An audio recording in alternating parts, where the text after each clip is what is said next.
Good afternoon, fellow Zimbabweans, and welcome to episode 2 of what we at Brett are calling our suggestive solutions.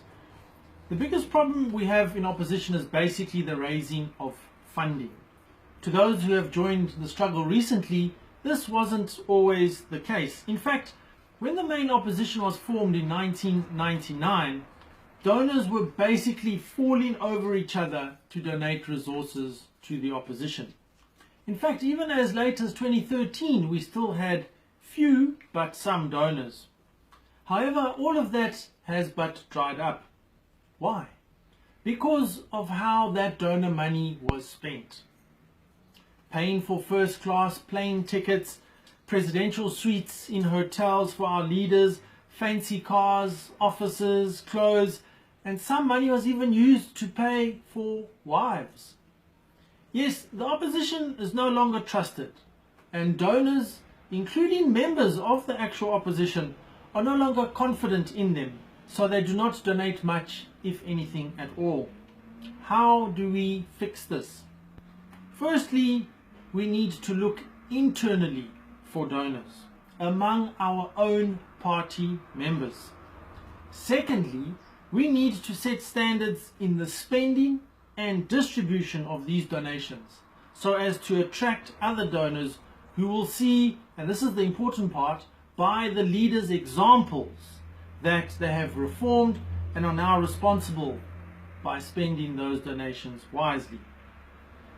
We would like to introduce subscriptions to the members who are actively involved in the party working committees and who can contribute to the running of the party in the form of yearly or monthly donations. We have drafted a rough guideline to the amounts that would apply to each structure if we were to have a party.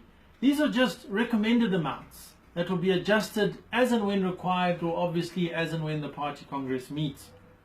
What we're basically saying is a branch working committee member pays $2 a year, a ward working committee member $5 a year, a constituency working committee member $10 a year, a provincial working committee, $20 a year.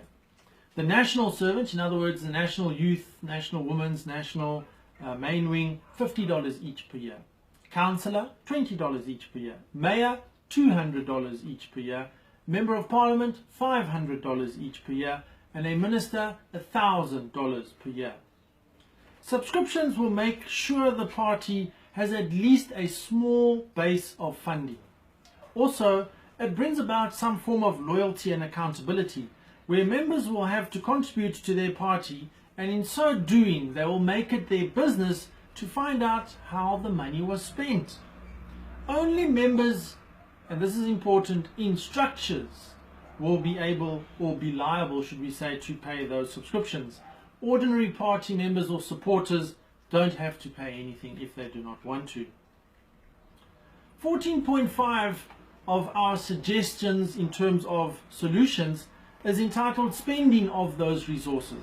And the first point there would be, out of all the membership fees, subscriptions, fundraisings, donations, etc. that the party gets, 25% must go to the investment portfolio committee of the party. We need to do this in order to make the party self-sufficient, to make it self-reliant for future generations, as well as to stop having to rely on certain donors or individuals who fund us and in return expect us to make decisions that please them. B, the Party Investment Portfolio Committee will invest the party's resources responsibly in low-risk investments. These can include property that is rented out, fixed deposits at banks earning interest, reputable bonds, and any other local investment opportunities. As a patriotic party, we believe that investments should only be done within Zimbabwe. C, a central headquarters that is easily accessible for all members, perhaps even in Gweru. These to have facilities that the party needs in order for it to function. Boardrooms, offices, conference facilities, and even accommodation, so that we stop paying for strategic retreats that our leaders so want to go on. Each province must have an office that can accommodate the same functions as the headquarters. If finances permit, these should be owned by the party and not rented. No party servant shall draw any type of salary or financial reward from the party funds. The few office staff that are needed to run the party, and even then we would rather use party members as volunteers to run the offices, but if we do need to pay office staff, those will be the only ones that will be allowed to be paid. G, if any funding is required for travel, accommodation, etc., etc., the bare minimum is to be allowed to cover the most basic needs only. All expenditure that was spent needs to be approved by a secret vote in the National Working Committee, which would meet in, I think it's every 2 months that they meet now. All invoices must be presented for approval. If any expenditure done by any leader is deemed unnecessary or extravagant, that leader concerned will have to refund those resources to the party within 30 days of such ruling, or face expulsion.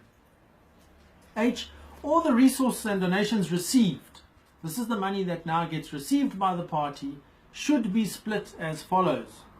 25% should go to be invested with the Party Investment Portfolio Committee. 3% of the money should go towards the 3 national working committees. That's the youth, the women, and the guardians. 2% goes towards each province. 5% goes towards the National Working Committee. 5% towards the National Conference Committee.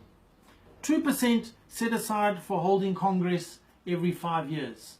We always run out of money when we're trying to hold congresses. If we keep these 2%, we will be able to afford it.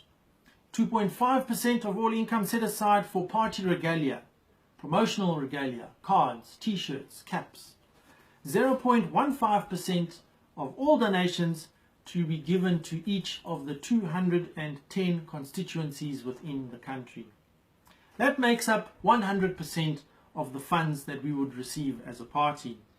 The income and interest that comes from those investments that we were talking about earlier, well, 75% of that can be included in the income of the party, and 25% of that must be reinvested again for the party.